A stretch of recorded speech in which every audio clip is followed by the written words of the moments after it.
있습니다. 요 말씀이 오늘 오전에 원로 목사님 전한 말씀하고 좀 연결이 돼요. 원로 목사님 그런 말씀하셨잖아요. 사도 바울이 가이사랴에서 2년 동안 구금이 돼 있었다. 그리고 로마로 갔다 이렇게 말씀하신 적 있잖아요.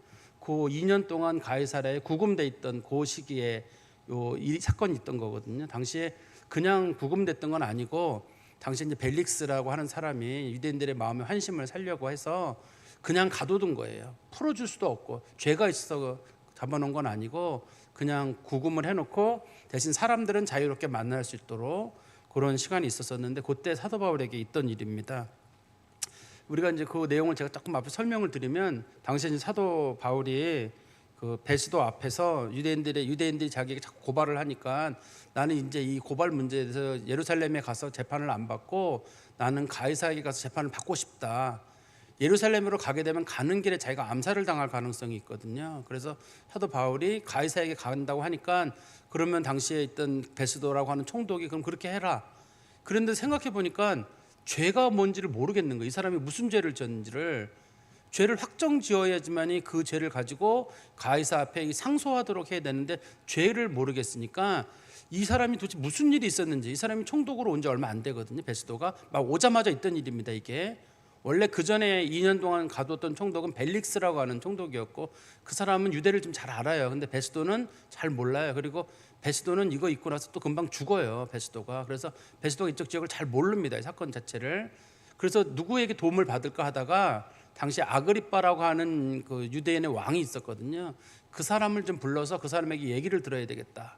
그래서 그 사도 바울을 그 사람 있는 데로 데리고 온 거예요. 그래서 그 사람에게 사도 바울이 그동안 자기에게 있었던 일들을 몇 가지를 얘기를 하면서 제일 먼저는 자꾸만 사람들이 자기를 이상하게 보니까 나 이상한 사람 아니다.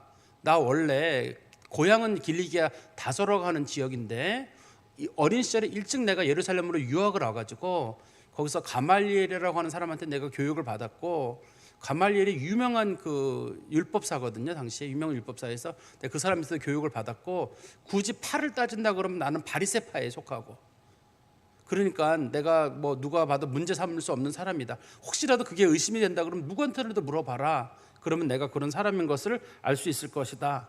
그리고 나서 두 번째 얘기하기를 그럼 내가 왜 지금 이렇게 사람들에게 고발을 당하느냐.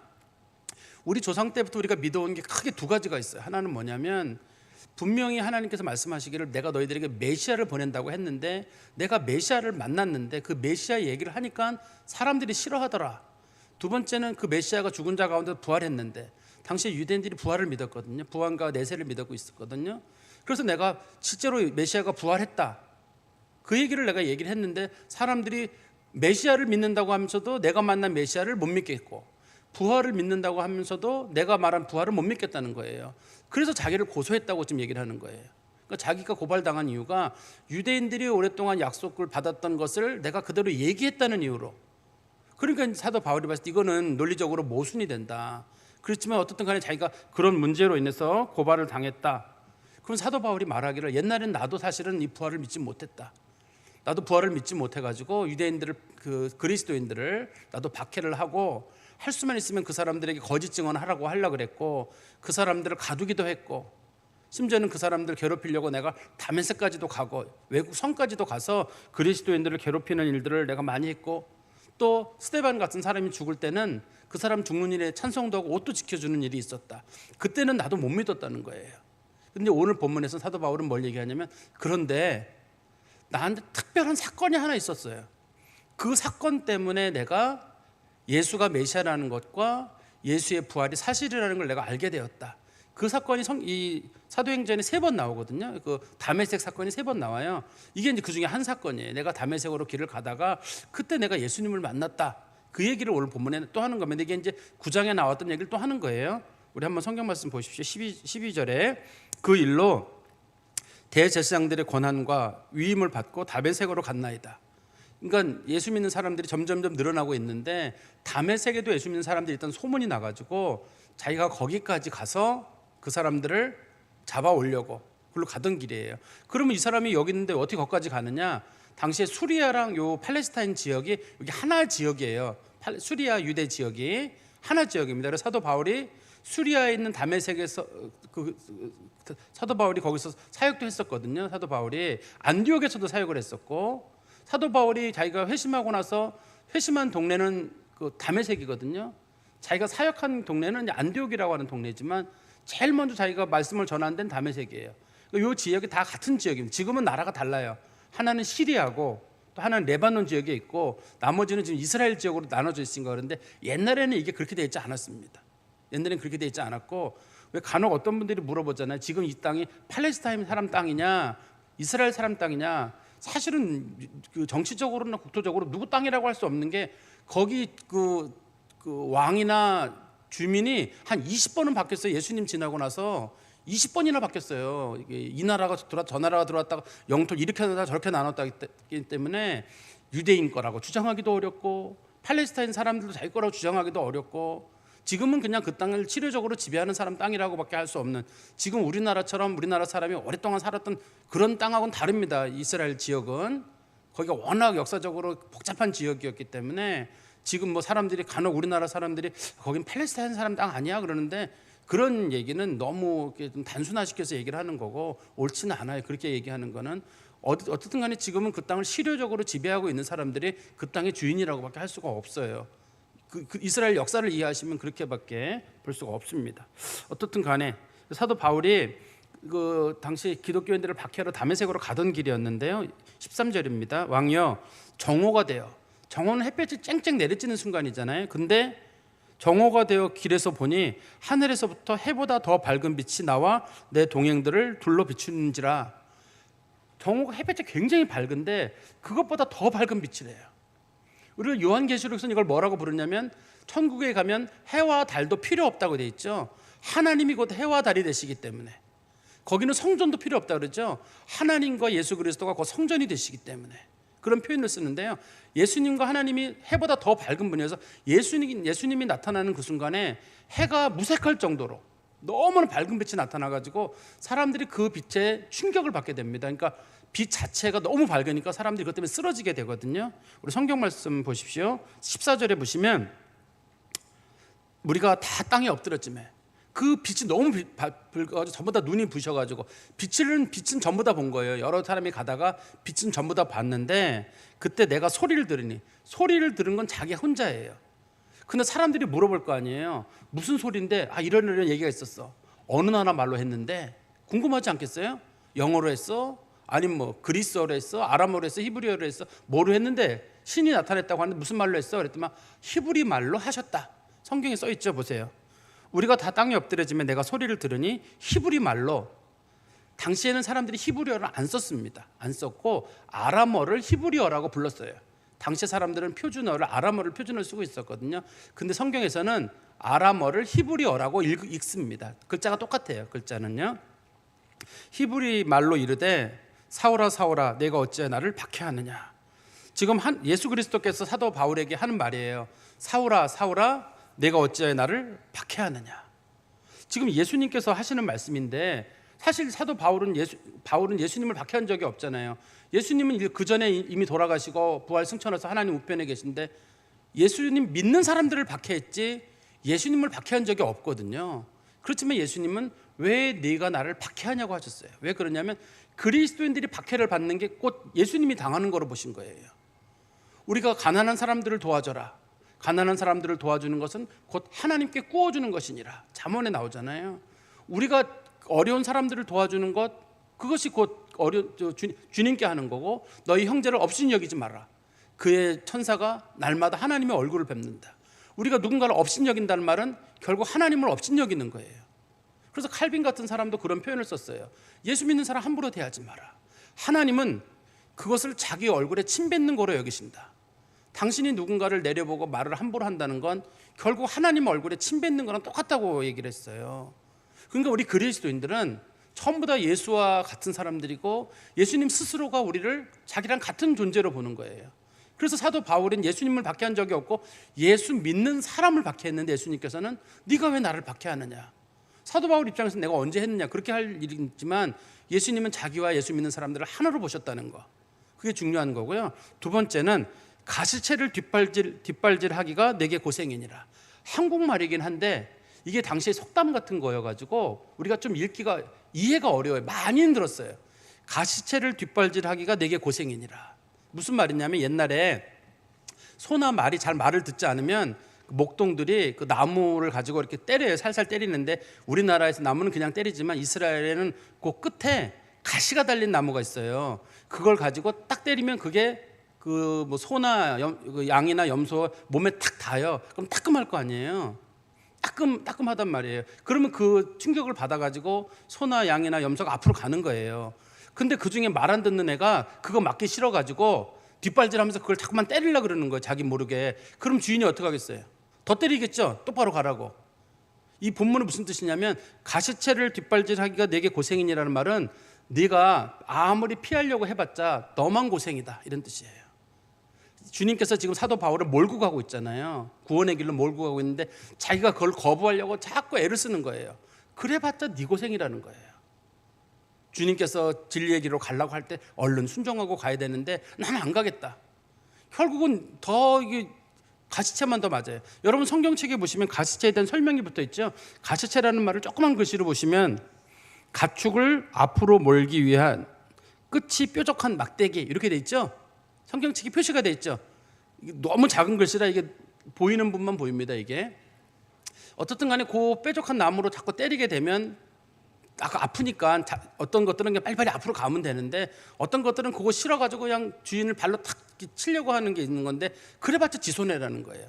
예수님이 이 말씀 왜 하는 거냐면 내가 너를 진리의 길로 인도하려고 여러 차례 모양으로 역사하셨는데 그의 마음에 감동도 주고 그만하려고 했는데 자기가 계속 그걸 거부하니까 주님께서 말씀하시기를 네가 아무리 말씀 거부하고 해봤자 결국 네 손해다. 이제 순종해라. 그런 식으로 이제 말씀을 하셨다는 뜻입니다. 이 말이요. 그리고 우리 성경 말씀 다시 가보시면 15절에 내가 대답하되 주님 누구시니까 주께서 이르시되 나는 내가 박해하는 예수라. 예수님이 자기의 이름을 뭐라고 밝혔냐면 자기는 네가 박해하는 예수래요. 근데 사도 바울은 깜짝 놀랐어요. 예수는 죽었거든요. 예수는 죽었어요. 자기는 예수가 죽었다는 것까지는 알아요. 그리스도인들이 부활했다는 얘기를 했지만 자기는 믿을 수가 없어요. 그런데 이날 그 해보다 더 밝은 빛이 나타나가지고 하는 말이 나는 네가 박해하는 예수라는 거예요.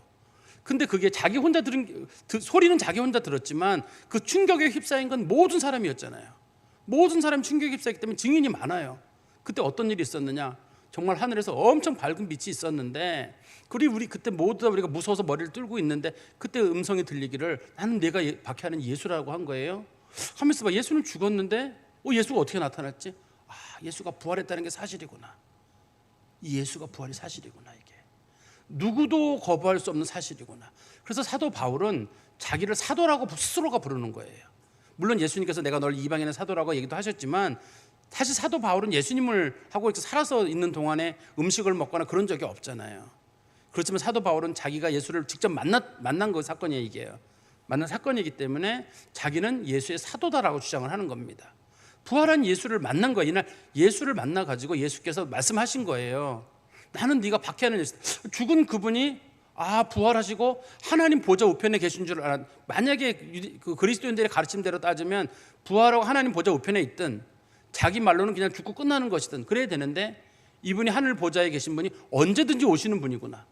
부활도 사실이고 그분이 언제든지 임재한다는 건 사실이고 예수는 살아있는 거구나.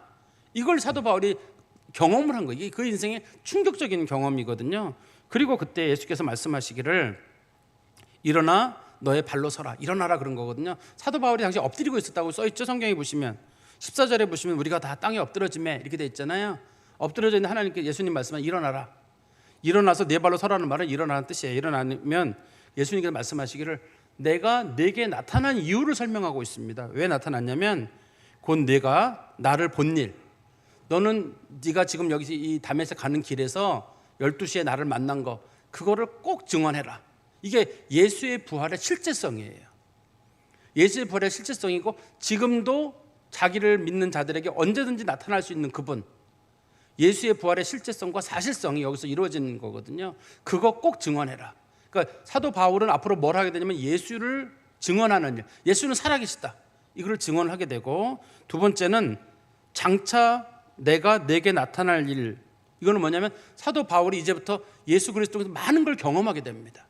예수께서 병든 자들을 고치시고 치료하시고 사도 바울에게 꿈으로 환상으로 보여주시고 삼층천으로 데려가시고 여러 가지 일들을 보여주거든요. 예수가 실존한다는 것뿐만 아니라 예수가 살아계시다는 것까지 이거를 증언하는 일로 사도 바울이 부름을 받은 거예요. 사도 바울은 이거의 종이에요. 이 본문에 보시면 두 가지로 부르죠. 너는 종이고 두 번째는 증인이 되라. 종이랬다는 말은 제발로 의견 주장하지 마라. 사도 바울이 이제부터는 예수를 주라고 부르고 자기 의견을 다 낮춥니다. 주님께서 가라고 하면 가고 멈추라고 하면 멈추는 거예요.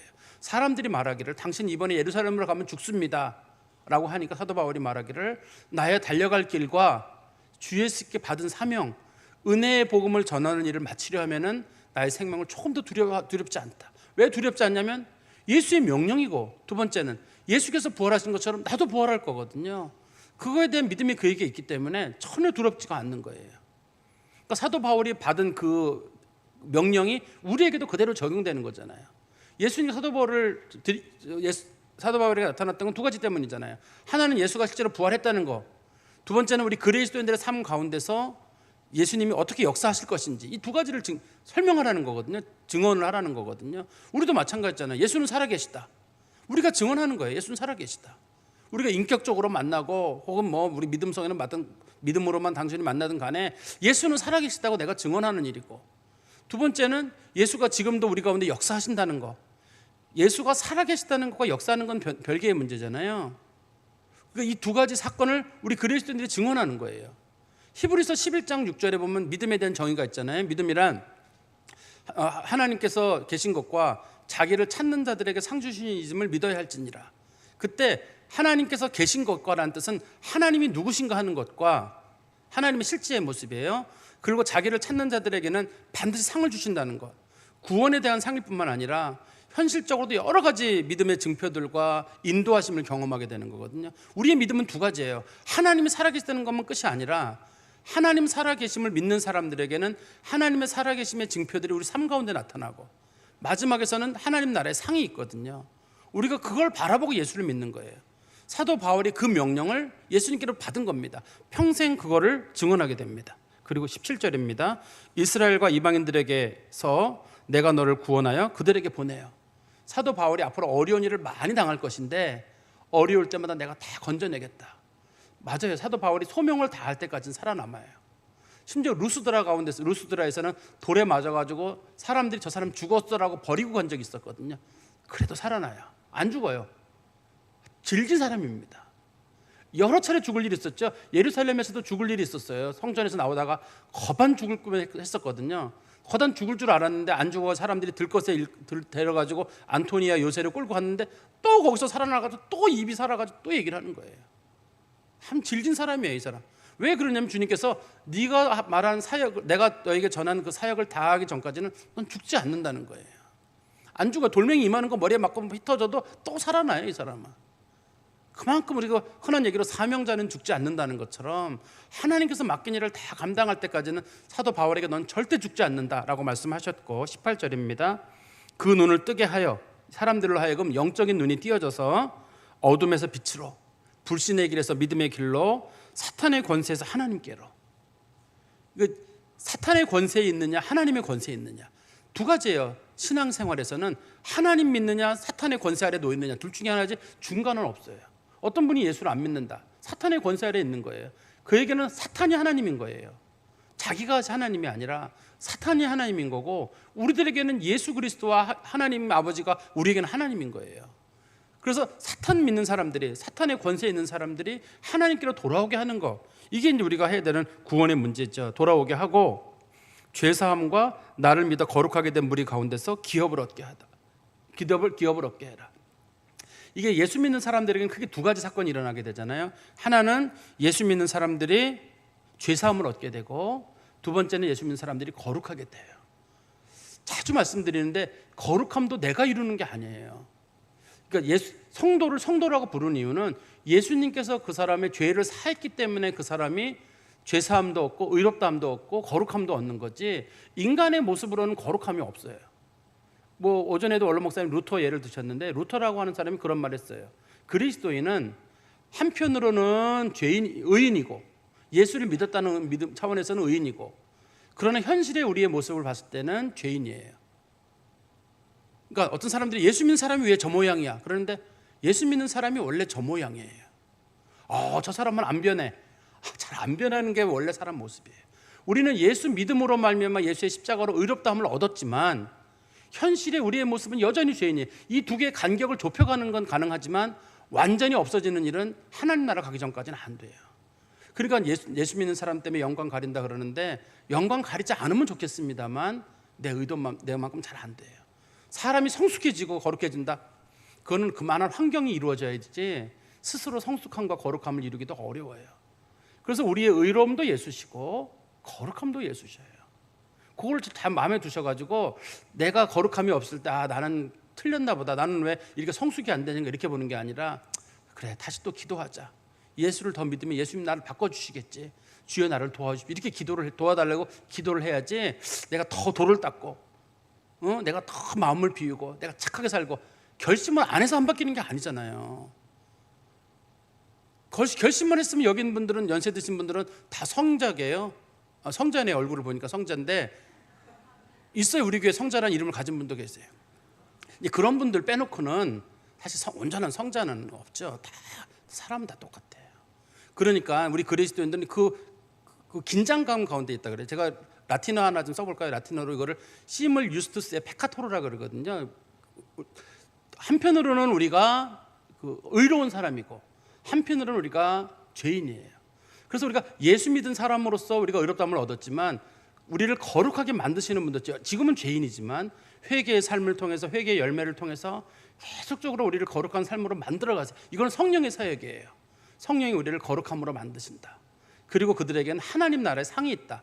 그거를 전하라고 사도 바울이 주님 앞에 부름을 받은 겁니다. 제가 좀 말씀을 정리해서 말씀드리면 사도 바울도 그전에는 예수의 부활을 안 믿었어요. 메시아의 그런 것도 안 믿었어요. 자기도 유대인들처럼 안 믿었었거든요. 근데 다메섹에서 자기가 예수를 만나고 나서 자기 인생이 확 바뀌었어요. 예수를 만난 걸요. 일단은 실제로 만났단 말이에요. 음성을 들었단 말이에요. 그렇지만 손을 잡거나 그런 적은 없어요. 귀로만 들은 거예요. 하나님을 보는 자는 죽으리라 했지만 하나님 음성을 듣는 자는 죽으리란 말은 없어요. 성경에는. 그러니까 예수를 만났지만 보지는 못하고 음성을 들은 거예요. 음성을 들었는데 그때 말씀하시기를 나는 내가 박해하는 예수다. 예수가 살아있구나. 너는 나를 증언하는 사람이 되어라. 유대인들에게도 증언하고 이방인들에게도 증언해라. 너는 절대 죽지 않는다. 사명 다 마칠 때까지는 절대 죽지 않는다. 그 약속을 받게 되고 그 다음에 많은 사람들이 예수 믿어 죄사함을 얻는 것과 예수 믿어 거룩함을 얻는다는 그 진리를 전해라. 그 진리를 사도 바울이 전하는 일을 하고 평생 그 일을 마치다가 주 앞에 거룩하게 부름을 받게 됩니다. 우리 그리스도인도 이 사실을 기억하시고 우리도 뭐 해야 되느냐. 일단 우리가 예수 잘 믿는 거예요. 예수는 부활하셨다. 예수는 지금도 살아계신다. 내가 그걸 믿어야 남에게 얘기를 하죠. 내 마음속에 자꾸 의심이 생겨가지고 그러면 문제가 되고 그래 예수는 분명히 살아계신다. 그거는 성경 속에서 일어난 사건이기도 하지만 실제로 수많은 증인들에게 목격된 사실이고 지난 2000년 동안에 수많은 그리스도인들이 그것을 자신들의 삶으로 증언을 하고 살았거든요. 우리도 예수를 증언하는 거예요. 그러니까 입으로 말하는 게 아니라 내 삶이 예수를 증언하는 거예요. 예수가 부활했다는 사실이 내 마음속에 믿어지면 두렵지가 않아요. 사도 바울 아까 그랬잖아요. 사도 바울 안 죽는다고. 웬만하면 안 죽어요. 이 사람. 뭘 맞아도 안 죽고 어떻게 죽일 수가 없어요. 이런 사람들은 하나님이 사용하는 사람들이거든요. 그러니까 우리 그리스도인들도 하나님 앞에 받은 그 명령 그대로 너 예수의 부활을 증언해라. 너의 삶에 나타난 예수를 알려라. 그걸 알리다 보면 하나님의 역사가 나타나요. 두 번째는 우리가 이미 그리스도인으로 의롭다함을 얻은 건 사실이에요. 여전히 부족합니다. 그렇다고 부족한 걸 너무 당연하게 받아들이지 말고 우리가 성령 안에서 자꾸 새로워지는 모습은 필요해요. 추수감사절 때 곡식이 익어가듯이 신앙인도 익어가는 모습이 필요합니다. 제가 만약에 잘못된 얘기를 하고 나면 어떤 분이 목사님이 안 변한다 그랬잖아. 원래 그런 거라 그랬잖아. 그걸 또 빌미 삼아가지고 또 서로 집안에서 티격태격하고 당신 왜 권사가 이모냐 그러면 목사님이 괜찮다 그랬잖아. 뭐 이런 식으로 이제 또 할까봐 제가 높아심이 말씀드리는데 조금씩 변해가는 모습은 있어야 될 것 같습니다. 기도하겠습니다. 하나님 아버지 주님 은혜 감사합니다. 우리 주 예수 그리스도께서 사도 바울에게 나타나셔서 그에게 명령을 주시고 자기의 증인이 되라고 했습니다. 우리들에게도 예수께서 나타나시고 우리에게도 믿음을 주시며